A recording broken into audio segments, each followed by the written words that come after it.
일하면서 ERD 사용하면서 관심을 갖게 되었고 더 전문성을 얻는 업을 얻고자 해서 국비를 다녔고, 간단하게 얘기하면 객체지향 개념을 이해 못한 상태로 수료하여 운 좋게 SI계로 왔고 경력 뻥튀기로 파견을 나가 현장에서 한 달 뒤 퇴출되었습니다.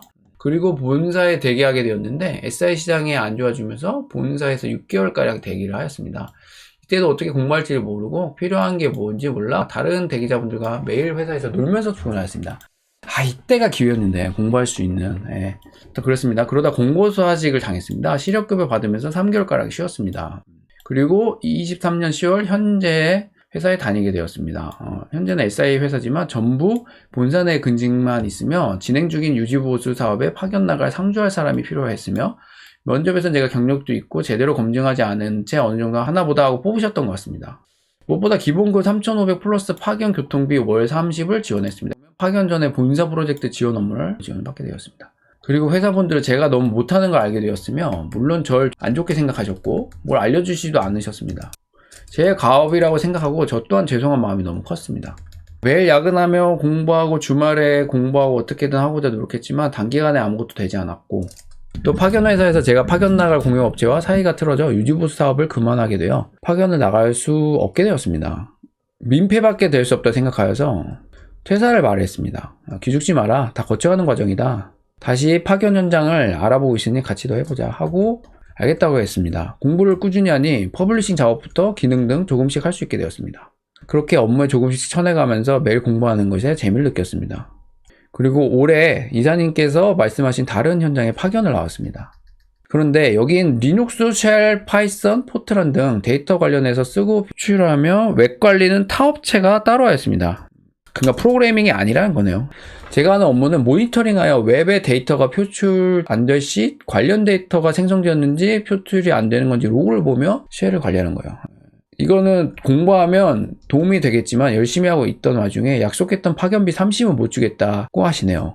이런 일들이 빈번하게 일어나 회사에 대한 애정이 사라지고 그래서인지 현재 맞지도 않는 업무에 대한 없던 불만이 생기고 그러네요.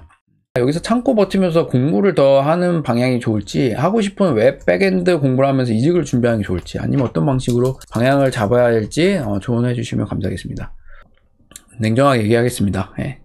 사실 뽑으면 안 돼요. 이러면. 왜냐면 아직 취업할 준비가 안 되어 있던 상태예요. 그러니까 어떤 상황인지 알 것 같아요, 제가.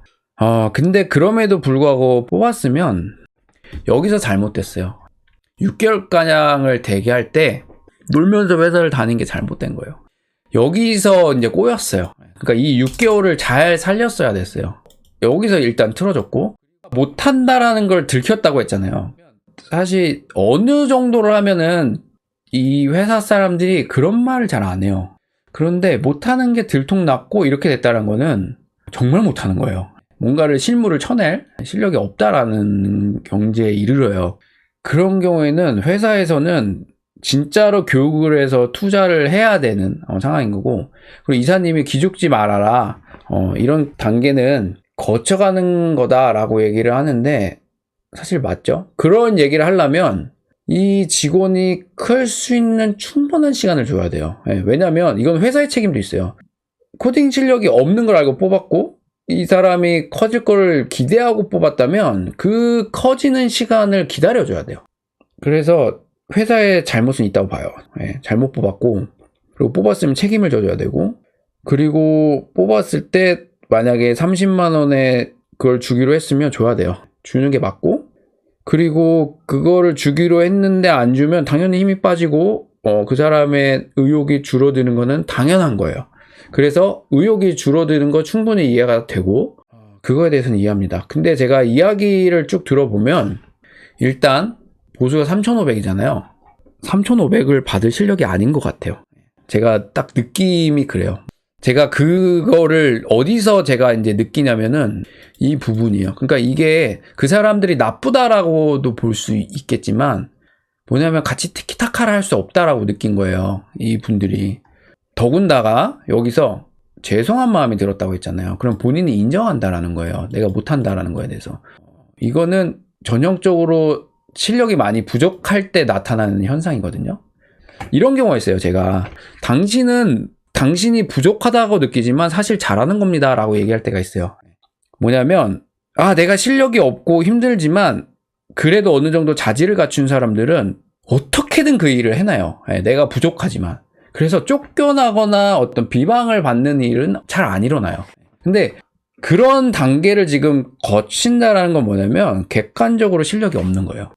프로잖아요. 그러면 프로다운 실력을 갖추셔야 돼요. 그 말은 즉 뭐냐면 죽어라 공부해야 돼요. 지금 이 상황에는. 그래서 다시 또 운 좋게 기회가 주어질지 모르겠지만 계속적으로 그 기회가 주어질 수는 없어요. 그래서 제가 얘기하는 본질을 갖추셔야 할 때예요. 그러면은 참고 버티면서 혼자 공부할 더 방향, 뭐 애정이 사라지고 막 이런 거 있잖아요. 충분히 사라질 수 있는 그런 상황은 맞아요. 맞지만 좀 잔인하게 얘기할게요. 그런 얘기를 할 수 있는 위치가 아니에요.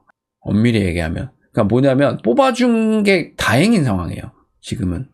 그래서 공부를 열심히 하셔야 되고 보면은 결국에 모니터링에서 어떤 관리하는 거잖아요. 직접적인 코딩이 아니에요. 이건. 그러면 사실 개발자로서 성장하지는 않아요. 그러니까 어떤 시스템을 보고 어떤 도메인 지식이 쌓일지 모르겠지만 직접적인 개발자로서의 성장은 없거든요. 그래서 공부를 하셔서 실력을 갖추셔야 될 것 같고요. 아니면은 그만두시고 정말 열심히 하셔야 돼요. 그래서 내가 이거는 실무로 할 수 있다. 나 혼자서 게시판 만들고 어느 정도 할 수 있다. 하셔야 돼요. 업무에 대해서 불만이 생겼잖아요. 그러면 조심스럽게 얘기하면 나오는 것도 하나의 방법인 것 같아요. 자, 정리할게요. 공부를 하셔야 되는 건 맞고요. 그 공부하는 게 거기를 다니면서 하는 거냐 아니면은 나와서 하는 거냐를 봐야 되는데 이거는 이제 선택인 것 같아요. 어떻게 할 건지. 다만 거기서 있으면서 공부를 할 수 있는 어떤 그런 게 되면 그것도 하나의 방법인 것 같고 근데 냉정히 따져봤을 때 있으면서 흐지부지 공부가 될 것 같으면 그냥 과감히 나오는 것도 답인 것 같습니다.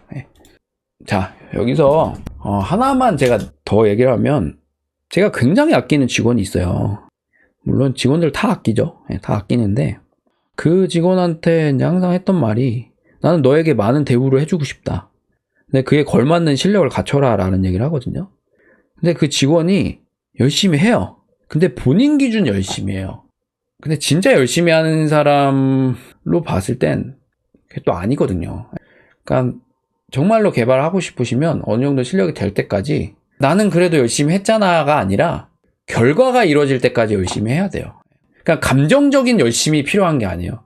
객관적이고 지표가 보이는 열심으로 뭔가를 이뤄내야 돼요. 그래야 같이 일할 수 있는 프로가 되는 거예요.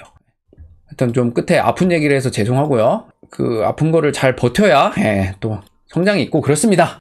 살다 보면 힘든 얘기도 있는 겁니다. 그렇게 해서 잘 해가지고 성장하십시오. 그러면 다 아름다운 추억이 됩니다. Let's go. Yeah. I'm like an addict, do I gotta have it. I ain't even playing, got a really bad habit. If it moves, gotta grab it. Fuse